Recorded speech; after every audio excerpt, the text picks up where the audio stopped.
Hello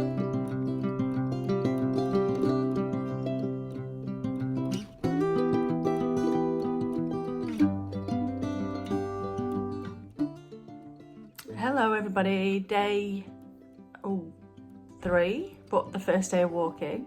We're just getting ready to check out of the hotel room that we've been in for a couple of days. We've had breakfast, bread and jam, I think, which is standard breakfast, continental breakfast, isn't it? And I'm hoping that's enough to get me up a mountain. We are going for not very far, 5-6 miles, but it's pretty much uphill all the way like that. I think it adds probably about an hour and a half onto what you'd normally take that long to do. It is raining.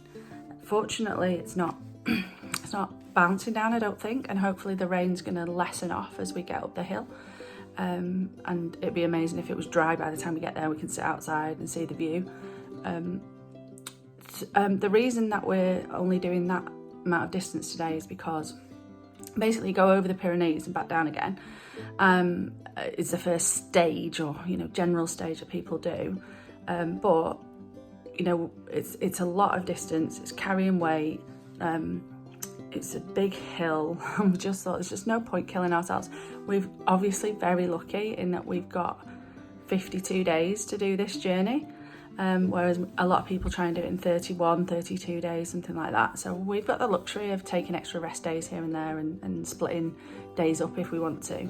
I think though that this is the only real stage where we've split it into two. Most of them we are trying to go by the guidebook and do the stages that are kind of recommended.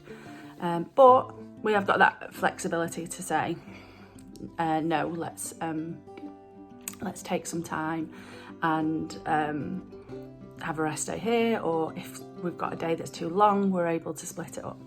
And I probably should just say at this point, it is our intention to walk the whole distance, but there are some parts of it where, or some days because of booking accommodation, that are really long days where we might take a bus.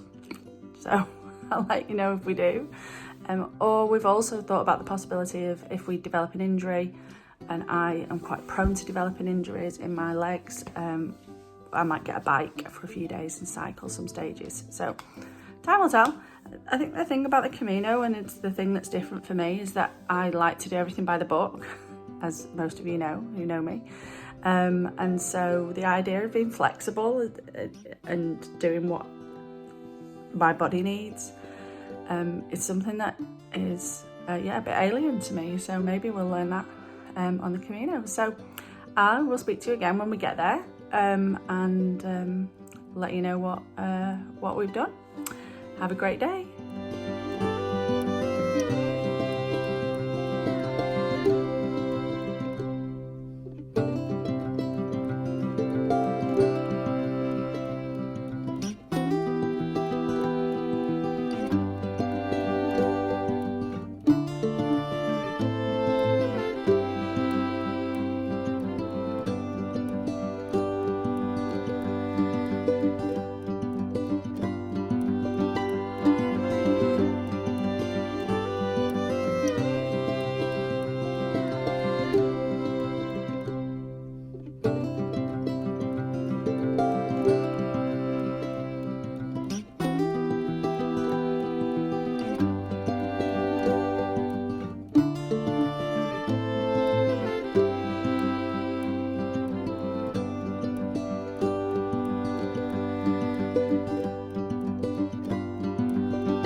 Well, you can't really tell on the camera, but that's a hill that we've just climbed up.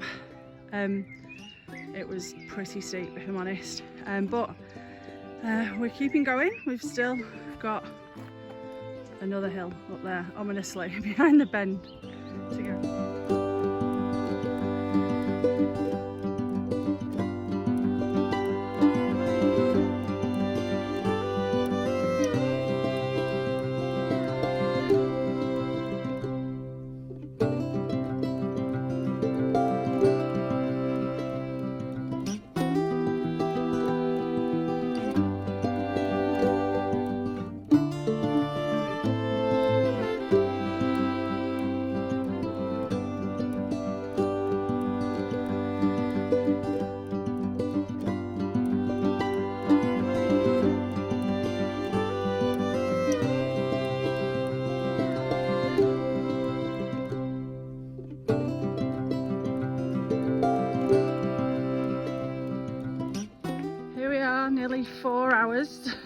go 5 miles up the hill, and we've reached the place for lunch. And never have I been happier to see a bar.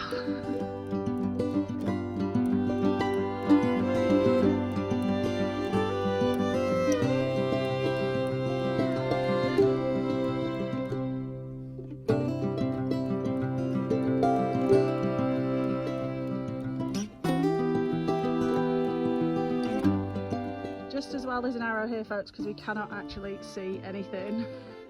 It's kind of, yeah, we're in the clouds.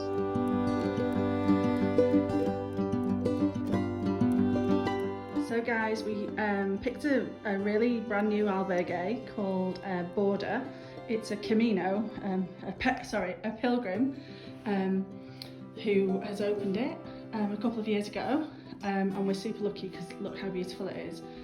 There are dormitories here, but there is this twin room with, I'm so excited about this, a real fire, because I need to wash all my clothes and get them dry. So I'm absolutely beyond excited about this. My dad's like, don't worry about the washing, it's fine, don't worry, everyone smells. I'm like, no, we have to do the washing. So see you soon.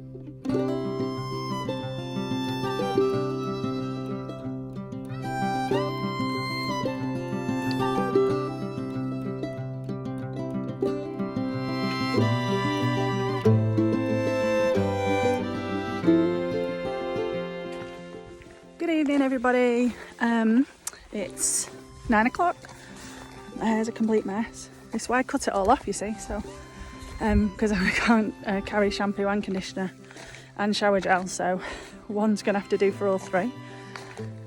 So listen, we're at this amazing place now. Sadly, you can't really see it on account of the fog, but we've got a great room with a real fire in, twin room. The only twin room at this particular albergue. It's new, beautiful, run by a guy called Lauren, or Lorenzo in Spanish, and he's a pilgrim. He's done loads of Caminos and wanted to open his own albergue, so we did. Converted, I think, some sheep huts or something into a big dining room. There's another room that's got dormitories in, laundry and stuff like that. It's really amazing. It's not cheap for albergue kind of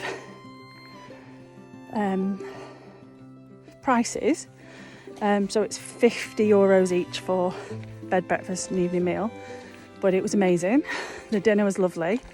A big family style dinner, and there were 17 people, I think, here, and we all had to introduce ourselves, say what we were doing on the Camino, and there were some other people like me and my dad. So there was another dad and his daughter and another mum and her daughter doing the Camino, so not just us. And yeah, it was lovely. I didn't take pictures of the food, so I'll have to tell you what it was. Vegetable soup, kind of potato gratin with a traditional local pork basque dish, which was a bit like bolognese, but it was really nice. And fruit salad and cake for afters. So a nice big feed after a day of walking. Today was the first day of walking for us.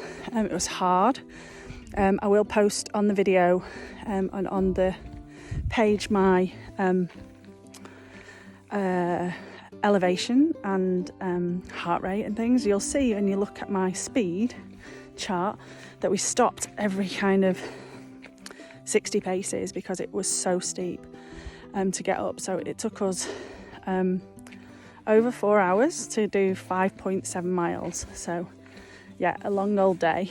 But it's done. Tomorrow there is a similar amount of ascent height that we've got to do, but over a much longer period. So today we had to do 600 metres ascent in 9 kilometres, and tomorrow we have to do the same amount, 600, but in 13 and a half or 15 maybe, it might be.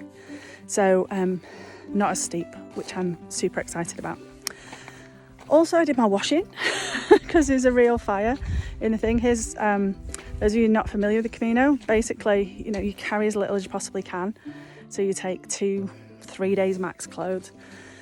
And so today was the first heavy day of walking, and there was no way that I couldn't wash the clothes. They were just stinking horrible. So I have done my first kind of full pilgrim's wash. I mean, basically the way it goes here on the Camino is you get up, eat, walk, eat more, walk, maybe eat more, and then walk to where you're staying, and then the rest of the afternoon you're doing the washing, and then just chilling out, really, chatting to other pilgrims and things like that. Obviously, I've still got plenty of responsibilities at home for work, so I'm fitting in a bit of work in between as well. But yeah, I can see why you want to rest after a day's walking, because especially days like today, it was exhausting. So I did make a list today of things to tell you, and one of the things that I wanted to tell you was about the hills. So one thing I learnt years and years ago, not being the fittest person, and loving though places like the Lake District and hills and stuff like that. My dad once said to me, you can get up any hill 100 steps at a time, which is literally what we did today. Well, 60 actually. So, you know, don't be put off by hill walking if you do fancy getting out and about. If you just think of it as one big hill, it's just too big. It's a bit like trying to eat an elephant. You've got to do it one step at a time, one bite at a time. And the same with hill walking. Try 60 steps at a time. So there we go. I will tell you what we're up to tomorrow in the morning. See you later.